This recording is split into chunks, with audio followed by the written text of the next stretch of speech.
He was born into nothing, an orphan, abandoned, left to fend for himself in the unforgiving Caribbean. No wealth, no family name, no connections. By all accounts, he should have disappeared into history, just another forgotten soul lost to poverty. But Alexander Hamilton was no ordinary man. Through sheer brilliance, ambition, and an unbreakable will, he fought his way to the very top, standing at the center of the American Revolution, shaping the foundation of a new nation, and building the financial system that still powers the United States today. Yet, for all his genius, he made powerful enemies. He pushed too hard, reached too high, and refused to back down. And in the end, it was not war, politics, or scandal that ended his life. It was a duel. A moment of personal rivalry, a gunshot at dawn, a life cut short. So who was Alexander Hamilton? A visionary, a tyrant, a man who built America, or one who destroyed himself in the process? His story is one of ambition, revolution, betrayal, and tragedy. And it all begins with a boy who had nothing but his mind. The story of Alexander Hamilton does not begin in America. It begins on a small Caribbean island, far from the grand halls of power, far from the battlefields of revolution. He was born out of wedlock, a stain that would follow him for the rest of his life. His father, a Scottish merchant, abandoned the family when Hamilton was still a child. His mother, the only source of stability he had, died of fever when he was just a boy. In an instant, he was left alone, orphaned, penniless, and with no future. Most children in his position would have faded into obscurity, condemned to a life of poverty. But Hamilton had one thing that set him apart: this mind. From an early age, he showed a gift for words, a brilliance that was impossible to ignore. He wrote essays, poetry, and articles that stunned the wealthy merchants of his island. And then, in a twist of fate, his writing changed his life forever. After a devastating hurricane struck the island, Hamilton wrote an essay describing the storm in vivid, heartbreaking detail. His words were so powerful that local businessmen took notice. They saw not just an orphan, but a prodigy. They pooled their money together and sent him to America, get an education, to make something of himself.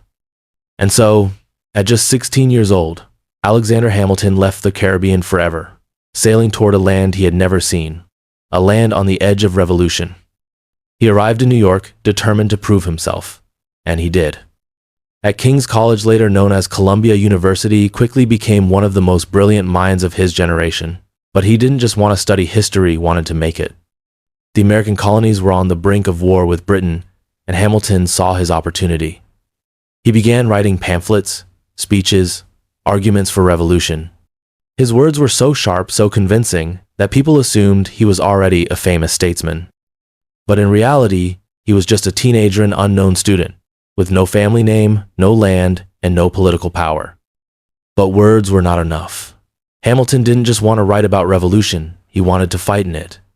And soon, the chance would come, because war was about to begin. Hamilton had escaped poverty, but now he was stepping into something far bigger. The American colonies were rising in rebellion, and Hamilton would soon find himself on the front lines of history. The American colonies were on the brink of war. The streets of New York buzzed with talk of revolution. Protests, pamphlets, and fiery speeches filled the air. The British crown tightened its grip, determined to crush the growing rebellion. But resistance was rising. The people were ready to fight. And so was Alexander Hamilton. He had spent his early years proving himself with words, but now he needed to prove himself with action. He joined a militia in New York, training in the art of war. A young man with no military background, no family name, no reputation, but a burning desire to fight. It didn't take long for people to notice him. Hamilton, ever the overachiever, quickly stood out as a natural leader. He drilled his men relentlessly, trained them to fight with precision and discipline. But his real weapon wasn't his musketet, was his mind. He studied warfare obsessively, memorizing military strategy, reading about past battles, learning how armies moved, how wars were won. And in the heat of revolution, his moment came. In 1776, the British invaded New York, determined to crush the rebellion. Hamilton's small artillery unit was thrown into the chaos of battle, fighting against one of the greatest military forces in the world. While other militias crumbled, Hamilton's unit held their ground, firing cannon after cannon, delaying the British advance long enough for the Continental Army to escape. Word spread. Who was this young officer? Who was this man who stood fearless in battle? One name kept coming up: Alexander Hamilton. And soon, the most powerful man in the Revolution took notice: George Washington. Washington needed men who could think, who could strategize, who could command. And Hamilton, despite his young age, was exactly the kind of mind Washington wanted by his side. So, in 1777, Hamilton was summoned to join Washington's inner circle. He had gone from an orphan in the Caribbean to standing beside the leader of the Revolution, but it was not the position Hamilton wanted. Because Washington didn't put Hamilton on the battlefield, he put him behind a desk. Hamilton became Washington's right-hand man, his chief aide, his most trusted writer and strategist. He drafted letters, wrote battle plans, negotiated with generals. He was doing important work, but he hated it. He wanted to fight. He had risked everything to get to this moment, but instead of leading men into battle, he was trapped in an office. For years, he pleaded with Washington, "Let me fight. Give me a command. Let me prove myself." But Washington refused. Hamilton was too valuable. He wasn't just another soldier, he was a mind that could shape the future of the country. But Hamilton was impatient. He didn't want to shape the future from behind a desk, he wanted to be on the front lines. And soon, he would get his chance. After years of waiting, Hamilton was finally given what he had been asking for: command in battle. But what he didn't know was that this battle would change everything. For years, Alexander Hamilton had waited for his chance to prove himself not as a strategist, not as a writer, but as a warrior. He had served faithfully under Washington, drafting battle plans, managing correspondence, and playing a vital role behind the scenes. But that was not enough. He wanted to fight. Washington had denied him time and again, knowing that Hamilton's intellect was too valuable to risk on the battlefield. But in 1781, as the war neared its climax, Hamilton finally got what he wanted. The war had been raging for 6 years. The British still controlled key strongholds, and Washington was preparing for a final, decisive assault on Yorktown. It would be the battle that could end the war. Washington needed to capture key British defenses, including Redoubt 10, a heavily fortified position. It was a dangerous assignment, and Washington needed someone fast, aggressive, and fearless to lead the charge. He chose Alexander Hamilton. Hamilton's orders were clear: take Redoubt 10, do it quickly, do it without firing a shot. Under the cover of night, Hamilton led his men through the darkness. Bayonets fixed, hearts pounding, they rushed toward the enemy stronghold. No muskets, no loud gunfire, just speed and precision. The British barely had time to react. Hamilton's men scaled the walls, stormed the defenses, and overwhelmed the enemy in a brutal close-quarters fight. Within minutes, Redoubt 10 had fallen. It was a victory that helped secure the final American triumph at Yorktown. The war was all but over. Hamilton had done it. He had proved himself not just as a thinker, not just as a writer, but as a soldier, a leader, a warrior. But war had changed him. He had fought for independence, but now came a greater challenge: building a nation. America had won the war. But what came next? Would it be a strong, united country? Or would it crumble into chaos? For Hamilton, the war had been just the beginning. Now he was ready for his greatest battle yet, the fight to create a new government. Hamilton had fought for freedom, but now he would fight for something even greater: a vision of America's future. And in that fight, he would make powerful enemies. The war was over. The British had surrendered. America had won its independence. But winning a war was one thing, building a nation was another. The United States in 1783 was not yet the powerful country we know today. It was a fragile experiment, a collection of states with their own interests, their own rivalries, and no clear plan for how to govern. The Articles of Confederation, the first attempt at government, were weak. There was no central authority, no ability to raise taxes, no real power to unify the country. The Revolution had removed a king, but without a strong government, the country was at risk of falling apart. And that was something Hamilton would not allow. He saw what others did: not without a strong central government, America would fail. It would become weak, divided, easy prey for foreign powers. If the country did not unite under a structured system, it would collapse into chaos, poverty, and endless infighting. So Hamilton went to war again, not with muskets and bayonets, but with words. In 1787, a convention was called to draft a new constitution. The debates were fierce. Some wanted a weak central government, fearing tyranny. Others, like Hamilton, believed only a strong federal system could protect America's future. So he wrote, and wrote, and wrote. Alongside James Madison and John Jay, Hamilton became one of the key architects of the Federalist Papers, a series of essays that argued for a powerful federal government, a strong presidency, and a national economy. The Federalist Papers were not just political arguments, they were a blueprint for America's future. Hamilton's words shaped the Constitution, the structure of government, and the role of the presidency. But not everyone agreed with him. His biggest opponent? Thomas Jefferson. Jefferson believed in states' rights, in small government, in an agrarian society where farmers ruled the land. Hamilton believed in commerce, industry, and strong financial institutions. Their rivalry was fierce, their visions for America completely different. But Hamilton didn't just want a strong government, wanted a financial system that could make America a global power. As the first Secretary of the Treasury, Hamilton proposed a national bank, a system to manage debt, and policies to encourage trade and industry. His ideas were revolutionary. They would build the foundations of modern American capitalism. But Jefferson and his supporters hated Hamilton's vision. They saw him as power-hungry, obsessed with control, too eager to concentrate power in the hands of a few. Their battle was more than political, it was personal.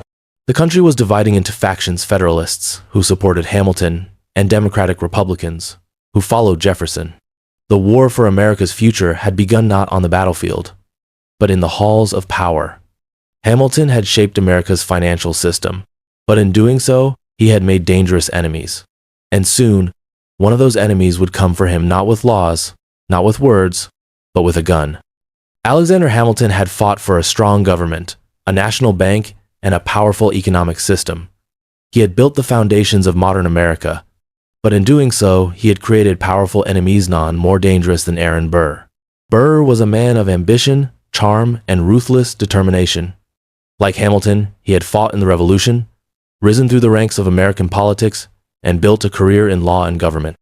But where Hamilton was principled, idealistic, and fiery, Burr was calculating, opportunistic, and coldly pragmatic. Their rivalry had been simmering for years. It wasn't just political, it was deeply personal. In 1800, Burr and Jefferson ran for president. It was one of the most bitterly contested elections in American history. Hamilton despised Jefferson, but he hated Burr even more.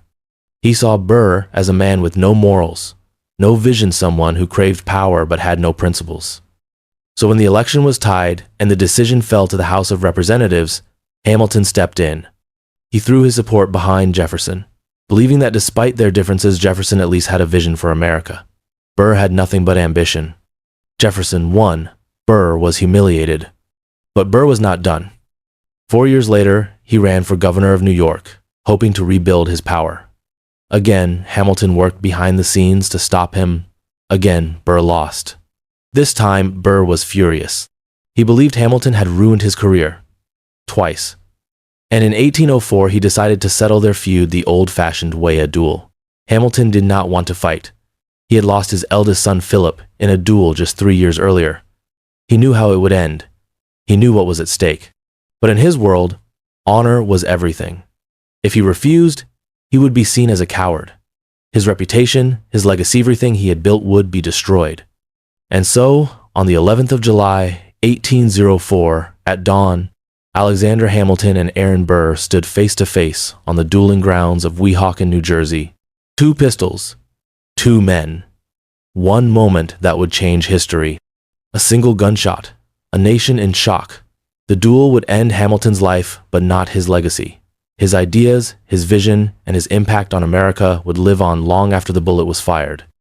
The morning of the 11th of July, 1804, was quiet. The sky was clear, the air still. On the dueling grounds of Weehawken, New Jersey, 2 men stood 10 paces apart. One was Alexander Hamilton, the man who had built America's financial system, shaped its government, and fought for a strong, united nation. The other was Aaron Burr, the man who believed Hamilton had destroyed his career, his reputation, his future. The seconds gave the order. The duel began.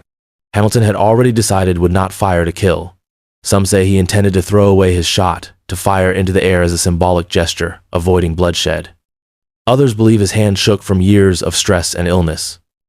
Burr, however, did not hesitate. His shot rang out. The bullet struck Hamilton in the lower abdomen, shattering ribs, tearing through organs. He collapsed, his body crumpling to the ground. His men rushed to him, but they could already see the wound was fatal.